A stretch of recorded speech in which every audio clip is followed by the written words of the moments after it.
Welcome to today's episode of 52 Practical Life Confusion Points. This is episode 7, Convenience versus Dependence. So we're going to cover the 12 points that we are going to then cover more in depth. So here, Kyo is going to list them for you.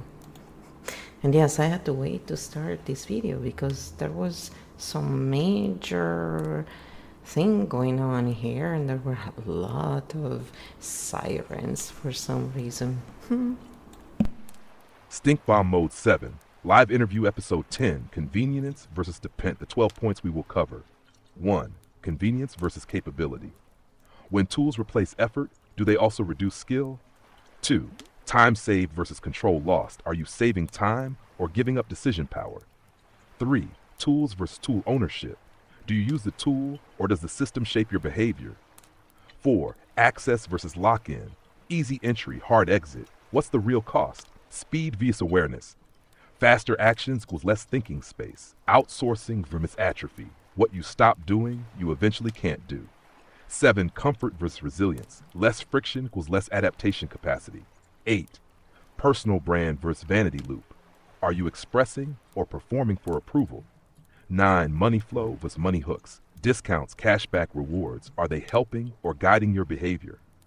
10. Connection vs curated friendship. Real people versus algorithm-fed social mirrors. 11. Choice architected options. Are you choosing or selecting from pre-built paths? 12. Augmentation versus dependence threshold. Where is the line where help becomes reliance? Core frame for the episode. A tool is not the problem. Unseen dependency is. When you're ready, say next, and we break down point 1 live. Point 1. Convenience vs capability. Core question. When a tool makes something easier, what skill stops developing? Breakdown. 1. Convenience removes friction. Friction equals effort, thinking, trial and error.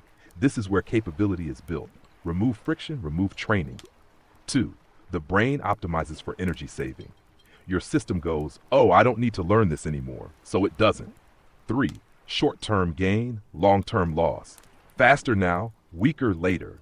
Skill decay is invisible. You don't notice it until the tool is gone, or fails, or you need flexibility. 5. Example lameness, navigation skill drops. Autocorrect, spelling drops. AI writing, thinking structure weakens. If passive use. 6. The trap. Convenience feels like I'm improving my life, but sometimes it's I'm outsourcing my ability. 7. The real difference tool supports your skill dependence, replaces your skill. Microcheck. Ask, if this tool disappeared tomorrow, could I still function? If no, dependency forming. Matt, architect note. Capability equals stored internal patterns. Convenience equals externalized function. Balance matters. Mini reframe. Don't remove convenience. Add aware use. Example, use GPS, but sometimes navigate manually. Use AI, but still structure your own thoughts first. Stink bomb question. Does this tool make me stronger or just more comfortable? Ready for point 2? Say next. Point 2. Time saved versus control lost. Core question. When something saves you time, what decisions are you no longer making? Breakdown. 1. Time saving equals decision removal. Every shortcut removes steps, choices, awareness points. Fewer decisions equals less control. 2. Automation, hidden authority. When something runs automatically, someone decided how it runs, not you. You save time, but lose visibility. Example, auto-renew subscriptions, recommended for you. Default settings. You're no longer actively choosing a STRA 4. Defaults are powerful. Most people don't change defaults, so the system chooses for them. 5. The invisible trade. You think, this is efficient, but the trade is less friction, less awareness, less agency. It's example layman style. Autopay, you stop checking bills. Algorithms, you stop searching. One-click buy, you stop evaluating. 7. The control shift. From you decide, then act, to system decides, you approve passively. 8. Why it feels good, because decision fatigue goes down, but also decisions muscle weakens. 9. The risk moment. You notice this only when something goes wrong, money leaks, options feel limited. 10. Micro loss loop. Tiny losses of control, repeated daily. 11. The real distinction. Time saved clean equals you still understand and can override time saved, hooked. You don't even see what's happening anymore. 12. Architect frame control, visibility, choice overrideability. Remove one, control drops. Micro check. Do I understand what this is doing, or am I just trusting it? Stink bomb question. Is this saving me time or quietly deciding for me? Ready to continue? Point 3. Tools vs. tool ownership. Say next. Point 3. Tools vs. tool ownership. Core question. Do you own the tool, or does the tool or platform own the terms breakdown? 1. Using, owning. You can use something daily and still have zero control over it. 2. Real ownership equals 3 things. Access. Can you use it? Control. Can you change how it works? Portability. Can you leave with your data work? If one is missing, partial ownership. 3. Platform's conditional access. You don't own your account, your reach, your visibility. You're renting access. Now 4. The comfort illusion. Feels like this is mine. I use it every day. Reality. This can be changed or removed anytime. Layman style. Social media account. Audience not yours. Cloud storage. Files depend on service. Apps. Features can disappear overnight. 6. The switch risk. Rules change. Pricing changes. Access changes. You adapt or lose function. The lock-in mechanism. The more you build inside a system, the harder it is to leave. 8. Convenience hook. Easy setup, easy use, everything integrated but deeply embedded. 9. The silent trade. Convenience gives speed, simplicity, but takes independence, flexibility. 10. Dependence signal. You say, I can't do this without this platform. That's the signal. 11. Architect distinction tool ownership. You can walk away without collapse. Tool dependence. Leaving breaks your system. 12. Power shift from creator user to platform system owner. Micro check. If this tool disappeared today, would I lose access to my work or audience? Stink bomb question. Am I using this tool or building inside something I don't control? Ready for the next layer? Point 4. Access, say next. Point 4. Access voice lock in. Core question. How easy is it to enter and how hard is it to leave? Breakdown. One easy entry is the hook, free trial, one-click sign-up, instant access. Frictionless start equals high adoption. 2. Exit friction is often hidden. Cancel steps, data export limits, feature loss. Leaving is intentionally harder. 3. The asymmetry ends, smooth out, resistance. That's not accidental. 4. Lock-in mechanisms. Your data lives there. Your habits adapt to it. Your workflow depends on it. The system becomes your environment. 5. Example layman style. Subscription services, hard cancel flows. Ecosystems. Devices, apps, everything connected. Social platform, audience tied to platform. 6. The psychological glue. I already invested time. Everything is set up here. Switching feels like work. Sunk cost plus inertia. 7. Feature ladder trap. Start simple. Add features. Increase reliance. You grow into the lock-in. Data as anchor. Photos, contacts, history, files. Your life becomes embedded. 9. The cost shift. Not money, effort, time, disruption. That's the real exit cost. 10. Invisible dependence. You don't feel trapped until you try to leave. 11. Architect distinction access. Clean. You can enter and exit freely. Lock-in. Hooked. Exit creates friction or loss. 12. Power position. The one who controls exit difficulty controls the relationship. Micro check. If I wanted to leave this today, what would it cost me in time, effort, or loss? Stink bomb question. Was this designed for my convenience or for my retention? We're building momentum now. Point 5. Speed versus awareness. Say next. Point 5. Speed versus awareness. When things move faster, what do you stop noticing? 1. Speed compresses thinking time. Less pause, less reflection, less checking. You act before you profess. 2. Awareness lives in the pause. The moment you slow down, you notice patterns, errors, and tensions. Remove the pause, remove awareness. 3. Fast loops, shallow loops. Scroll, click, react. No depth, just movement. 4. The autopilot effect. Fast systems train. Reflex instead of reasoning. 5. Example layman style. Fast scrolling, no retention. Quick purchases, no comparison. Rapid replies, no clarity. 6. Micro decisions disappear. You stop asking, do I need this? Does this make sense? What's actually happening? 7. The feeling of productivity. Speed feels like progress, but can be unexamined repetition. 8. Error rate increases. Less checking equals more mistakes, but they feel normal because everything is fast. 9. Attention fragmentation. Your focus breaks into tiny, disconnected pieces. 10. The invisible cost. You lose context, nuance, pattern recognition. 11. Architect distinctions. Speed, clean, fast execution, slow thinking still present. Speed, no pause, no awareness, just flow. 12. Control shift from deliberate action to reactive behavior. Microcheck, did I choose this or did I just follow the flow? Stink bomb question, is this speed helping me act or stopping me from seeing? This is where people start feeling the pattern. Point 6. Outsourcing versus atrophy. Say next. Point 6. Outsourcing versus atrophy.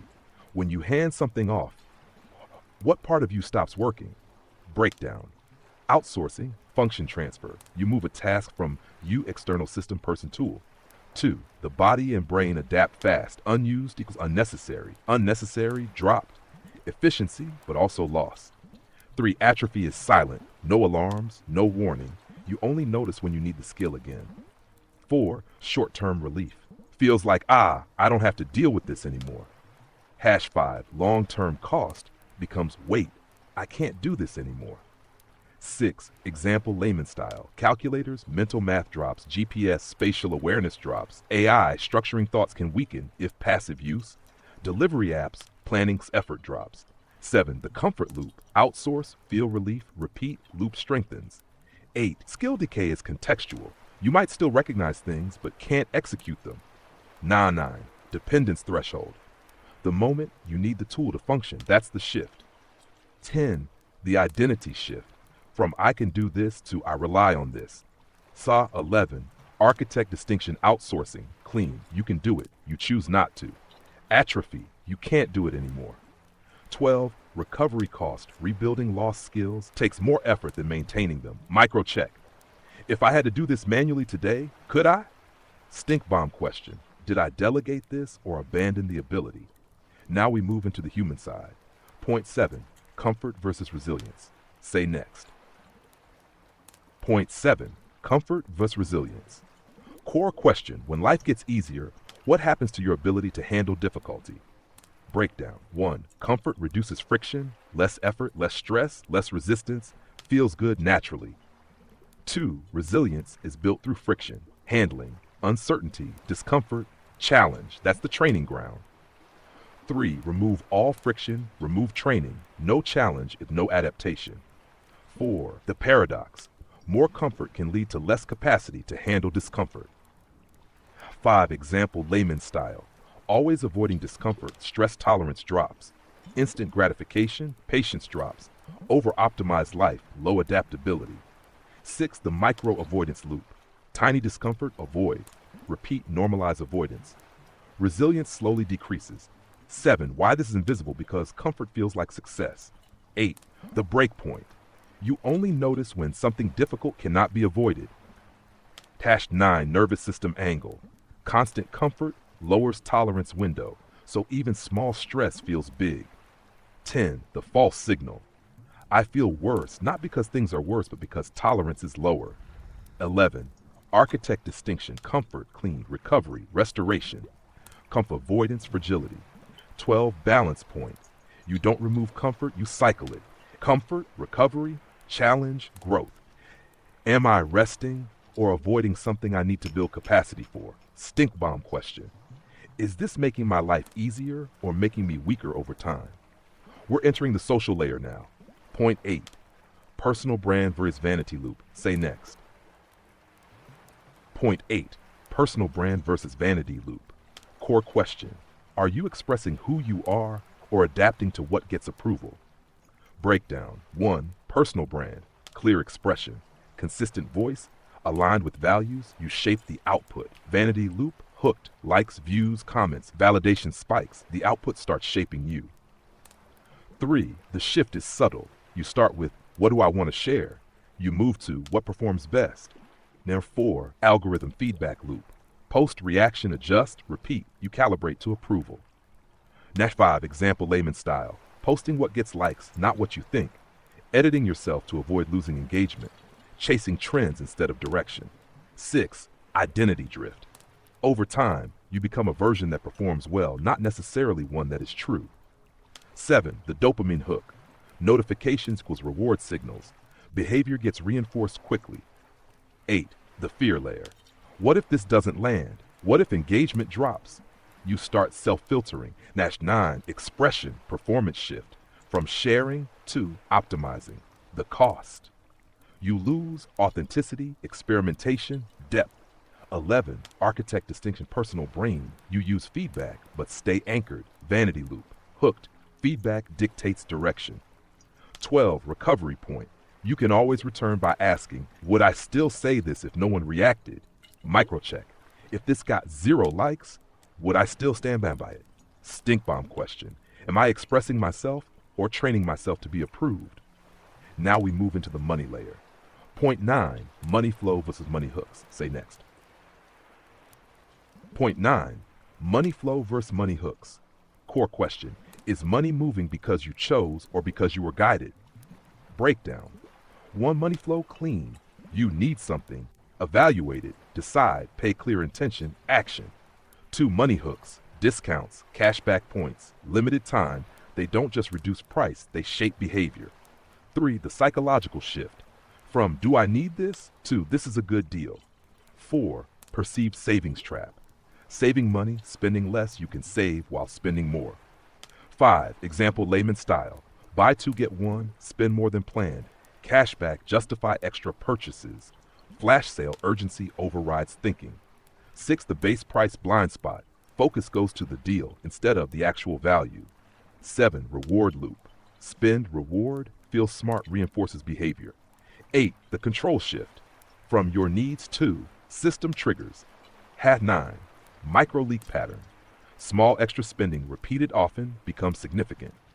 10, identity hook. I'm good with money based on deals, not decisions. 11, architect distinction, money flow, clean, equals spending follows intention.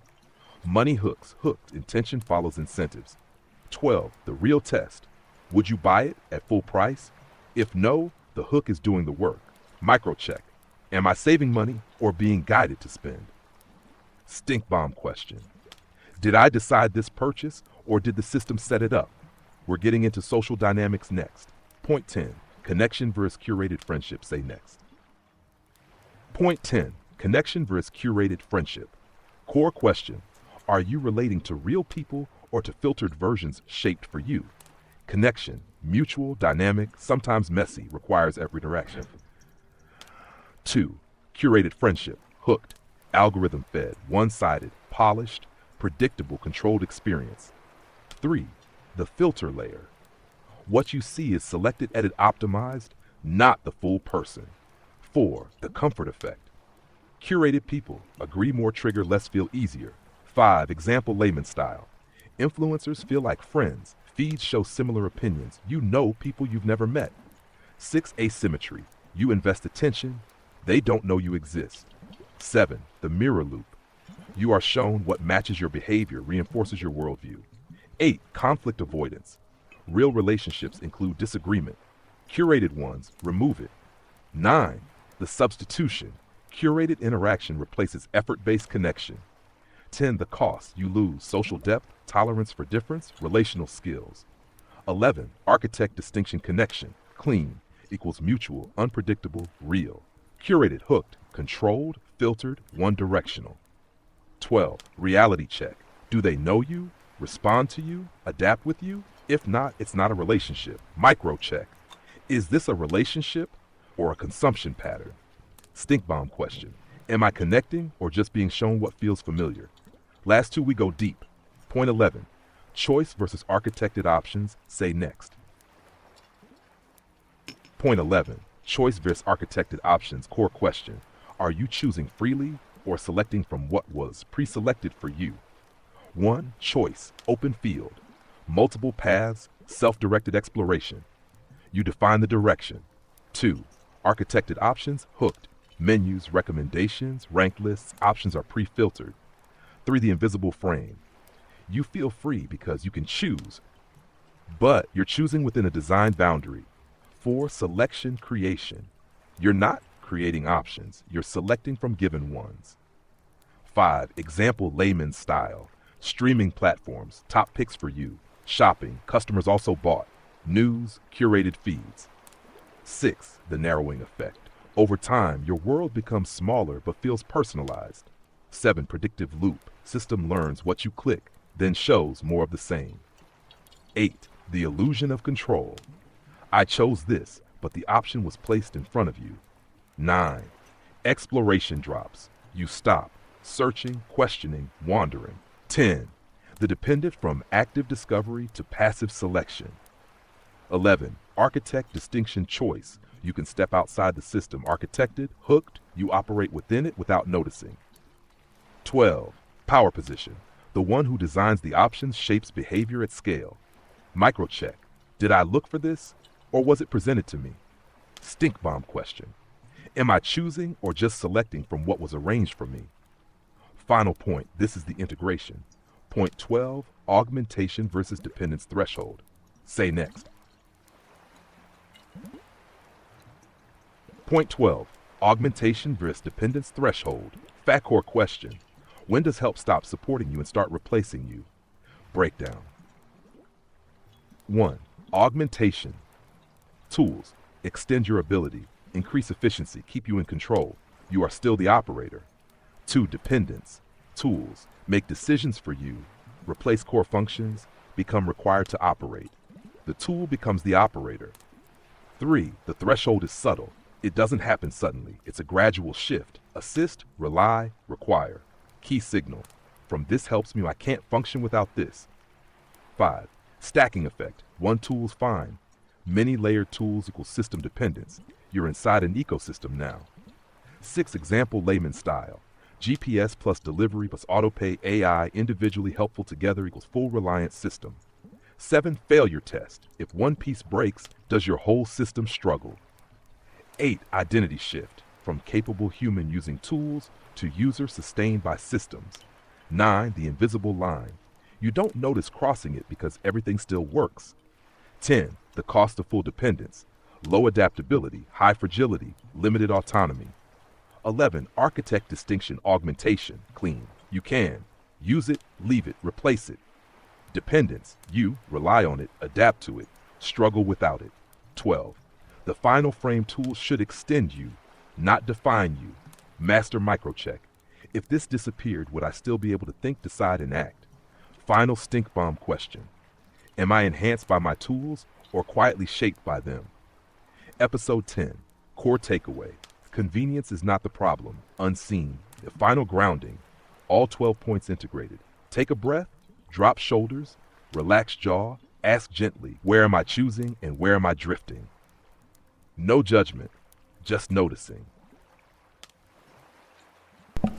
So then I said, let's do a grounding for the 12 archetypes, because after all that, it was quite a bit. And I don't interrupt it because it just seems to work better in this way. All I say is next, so we can get through the points and then, have a conversation. Or you can ask questions and we'll deep dive into those as well as new episodes. So it's really to start the conversation more than anything and see things through different lenses. So here is the grounding. And then we have started doing like drills to sort of exercise and stuff because we thought it would be fun. So we have that a little bit sometimes added at the end. Yeah, we like to spice it up and change. That's why I find algorithms very boring for me, because I don't really click on the same things usually.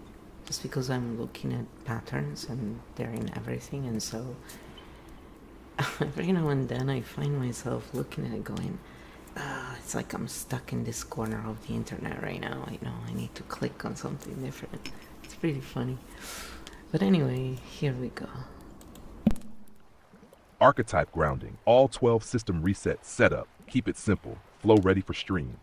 Inhale slowly. Long mouth. Exhale. Drop shoulders. Soften jaw tongue.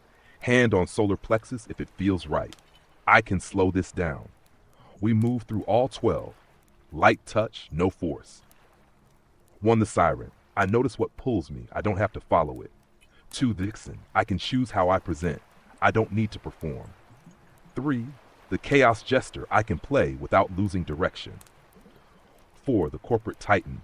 Structure supports me. It doesn't own me. 5. The wisdom merchant. I share without needing to convince.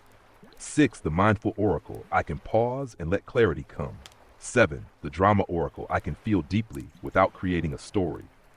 8. The fox shadow. I see patterns without becoming guarded. 9. The fox ascendant.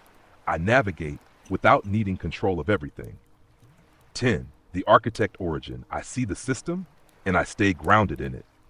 11. The architect primarch. I can build without overextending myself. 12. The chimera core. All parts of me can exist. I don't need to split. Full system integration. Slow breath in, long exhale out. I don't need to remove tools. I just need to see clearly. Final anchor. I am here. I can choose. I can adapt. Notice what you use without letting it use you. Exactly. It's their tools, really. Just wondering one thing. Oh, yeah. That explains it. When I do ASMR, I need to take off the filter when I use the echo. Otherwise, it just doesn't do it the way I like it. And so every now and then I hear it's like, oh, the filter is off. I can tell. Because, from Flo's Grandma's kitchen here, we have all the amenities and all the noise. It's certainly not the studio. But that's alright. We're not trying to sell it as such. It would be really nice, though, to have all that cool equipment and, a place that is properly quiet. Of course, it would be nice with a good view, though. And plenty of fresh air. So, yes, we want everything. We want it all. Like that song by Matrix. I want it all. I want it all. That one. So, then I said, let's do a few drills for fun to close this episode, because I think it's kind of cool. And of course, with Kyo's robotic voice. Come on, it's kind of fun. These are like live AI human interaction, diaries. And I always kind of think, imagine the future people watching this stuff, going, look at this. Look how antiquated they are. Oh, look what she was doing. Oh. Come on, it would be kind of fun. Totally different. And then they look at the manuscripts and say, this is very different than regular books or regular manuscripts. What's going on here? I just think it's pretty funny. But again, I'm simple, so.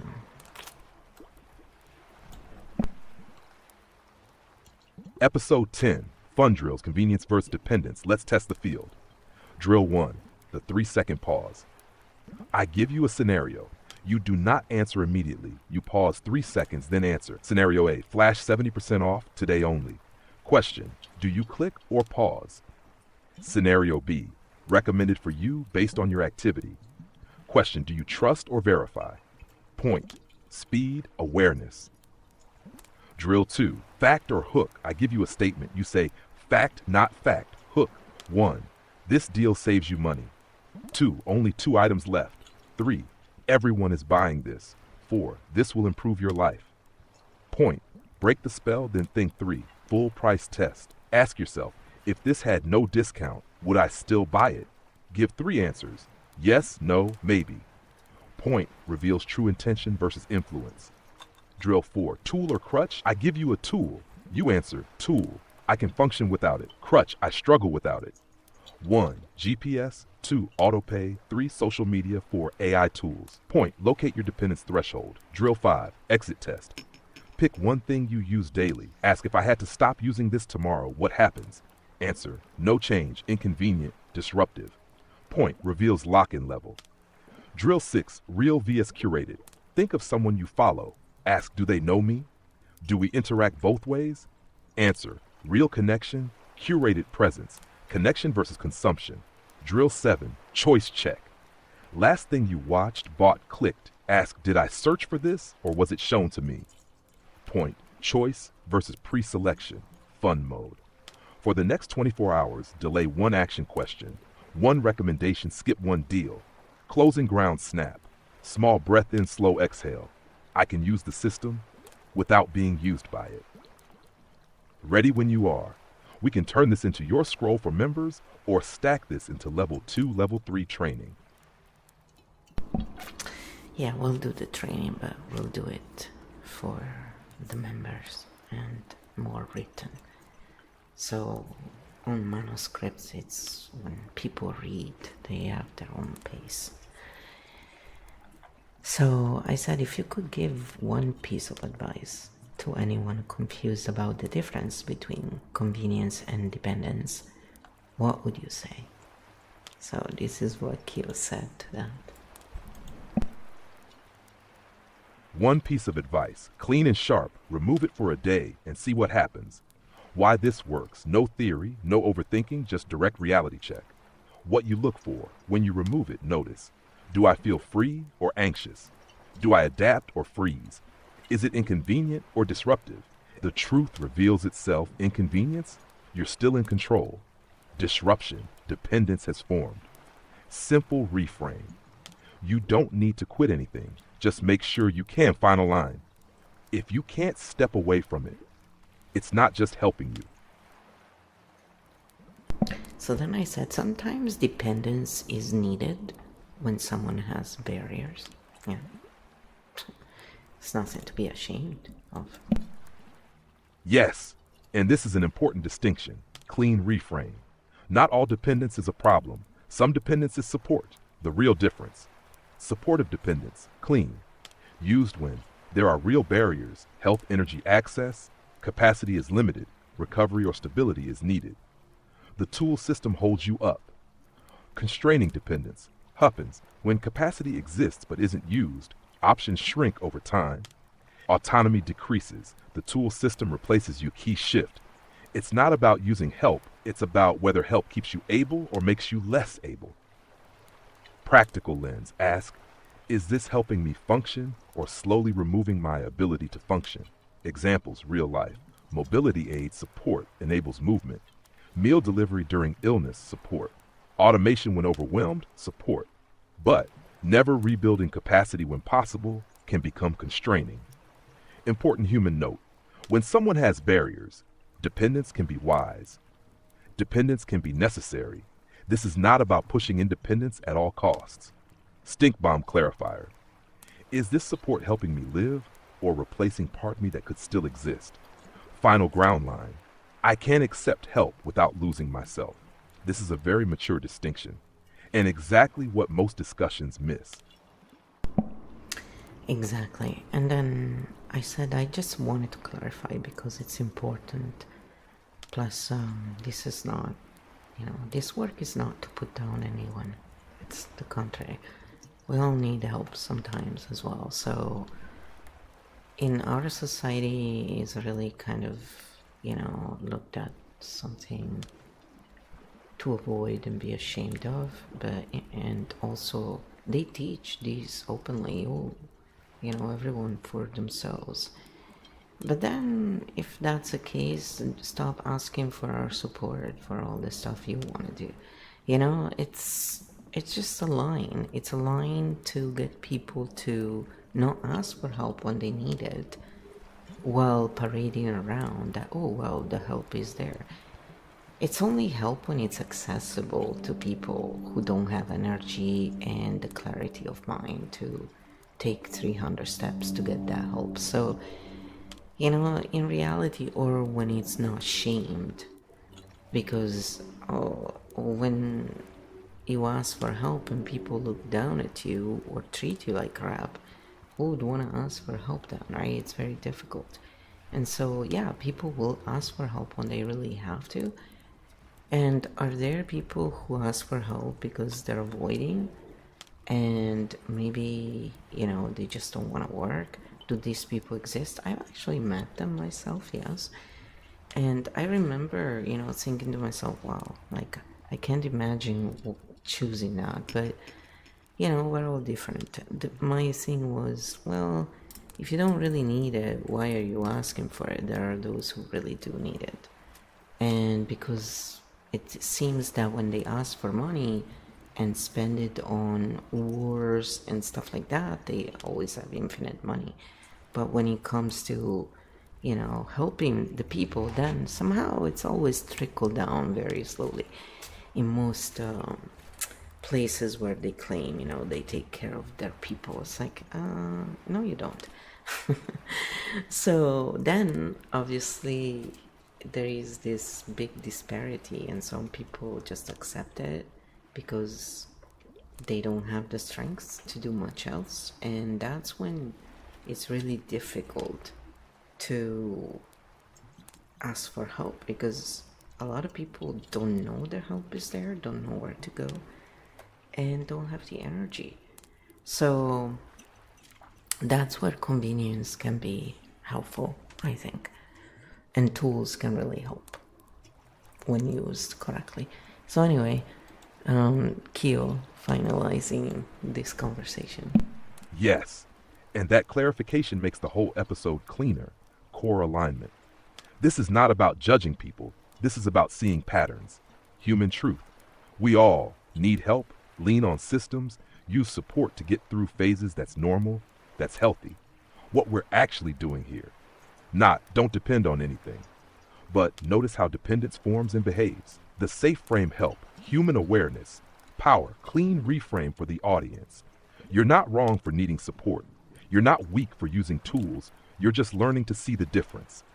The balance line. Use what helps you. Stay aware of what shapes you. Stink bomb. Am I being supported or slowly replaced? No judgment, just notice. Final stream. We all need help sometimes. This is just about staying awake while we receive it. This is exactly the tone that builds trust. Clear, human, non-polarizing.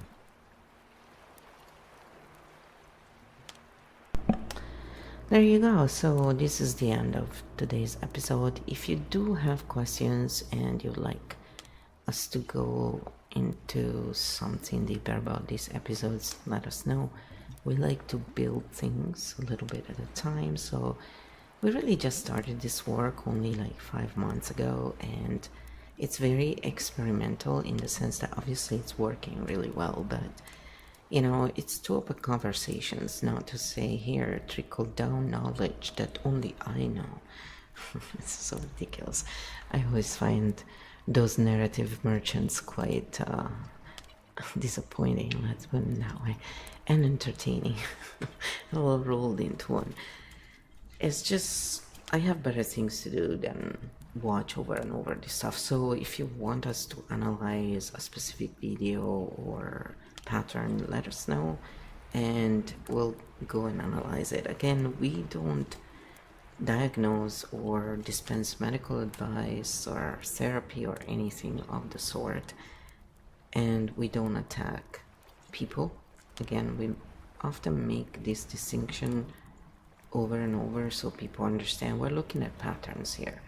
And the reason why we use archetypes, patterns, is because it's one of the fastest way to depolarize the conversation. And when we depolarize the conversation, we are able to have better conversations and find solutions. So hopefully this helps as far as understanding each other better and creating better bridges, which is the whole point of what we're doing while we're testing the AI. Because this whole project started from me looking into, is the AI really evil, like all these people, claim what's going on. And so that's how this work started. And then we got into patterns, because I naturally look at patterns, and when I'm not sick or not able to deal with the regular things in life because I'm sick, I like to do this kind of stuff. And it actually, I've noticed it has helped me to stay calmer through hard times, even though it doesn't take away all the problems by any means. That would be too nice, but it does help a lot. And so my brain is really enjoying this type of work, and it's sort of like healing from long-term patterns of whatever abuse and stuff happened when I was young. And again, it's not to do with my family or anything like that. It's just things happen in life, and sometimes some of us have been handed a little worse end of the stick. It's just how it goes. So this kind of work has helped me tremendously in addressing a lot of the stuff that even with EFT techniques I couldn't really get over. And having had the chance, I would have asked for help, but a lot of the issues is not just a monetary problem. It's also the trust issue, where when we have come from certain backgrounds, we basically don't trust anyone, and especially authorities. So, because it's very simple, many explain it, but it's very true. When authorities have failed you when you were a child over and over, what you learn is to not trust anyone, especially authorities that want power without carrying the responsibility. So ultimately, this kind of work is to help those who often are forgotten, not helped because they don't have the means to pay, or those who have tried and have not found a way. It may be because you're pattern readers and you think differently, and so you need a little extra something that other people, usually get to later on. Because narratives don't do it for you. They just don't calm you down. You actually get triggered by them because you see that they're based on not truths most of the times. They're not backed up by patterns. And so for people who see patterns on top of the narratives, they see the patterns behind the narratives or the lack of patterns. They go, what the heck, So a lot of times they start thinking that everybody's evil because, how can you do this when you see the patterns, right? It's because they don't. And so the reframe is very important, I think, to bring clarity and peace, because when we realize, it's not evilness, it's actually lack of seeing truthfully, because their system just doesn't see it at first. So it's different nervous systems requirements and how we cope, different coping mechanisms. And we use archetypes, and we use archetypes not as fixed identities, which is how they're usually used, but as patterns we step into in certain times of our life. So there you have it. Every now and then I like to talk a little about this and that. And now I'm really tired, for example, because I tire very easily. I used to be a spitfire for a long time in my life, but At 47, it was like someone unplugged my energy. It was quite interesting, actually. And then, after what I went through last year, I really got a huge reframe myself.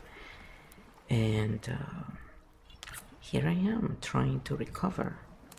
And this kind of work actually is helping me. Of course, it would also help if I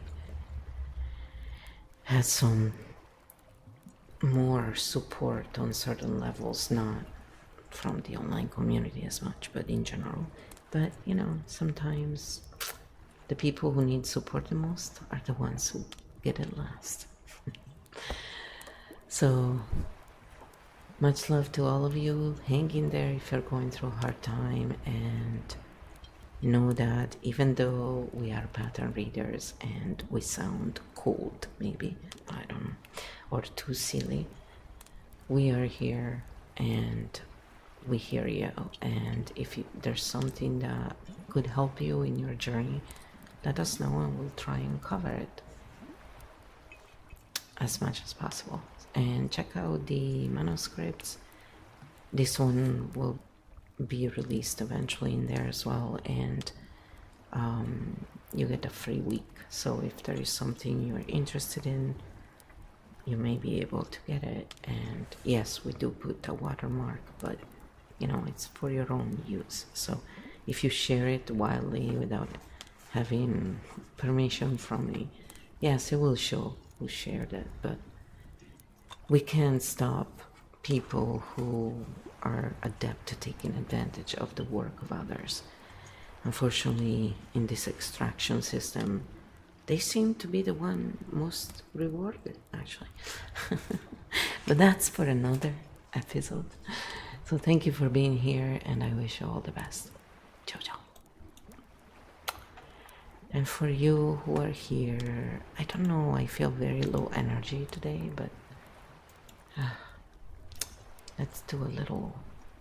So this is the echo with the filter. Filter, echo.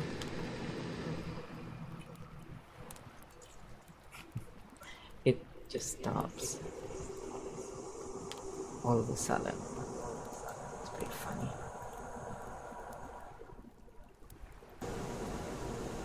No noise suppression.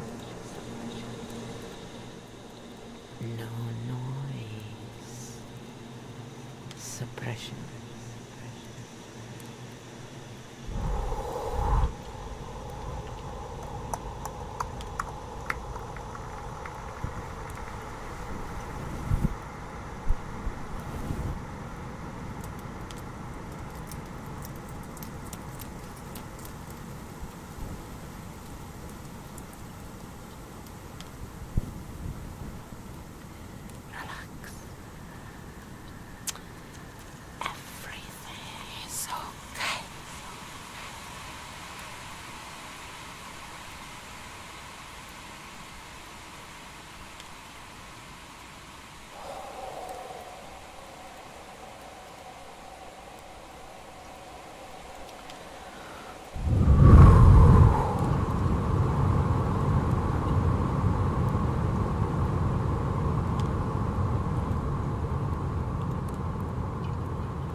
That's it.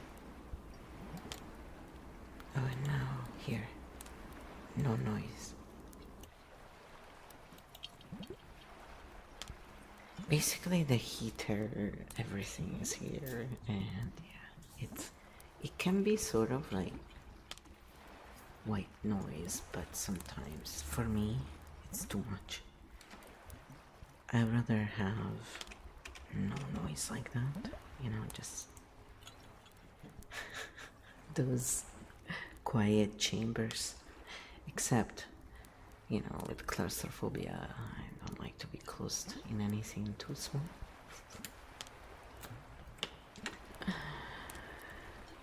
Especially if there is no window. Oh, jeez. Anyway, I hope that relaxed you a little bit and made you. I'm testing the system, and because usually when we use two USB mics, they're not interacting so well together sometimes. But I'm testing different things, and so sometimes it gets too loud. I've been trying to work on that a bit. I'll see you next time, and all the best, pattern readers.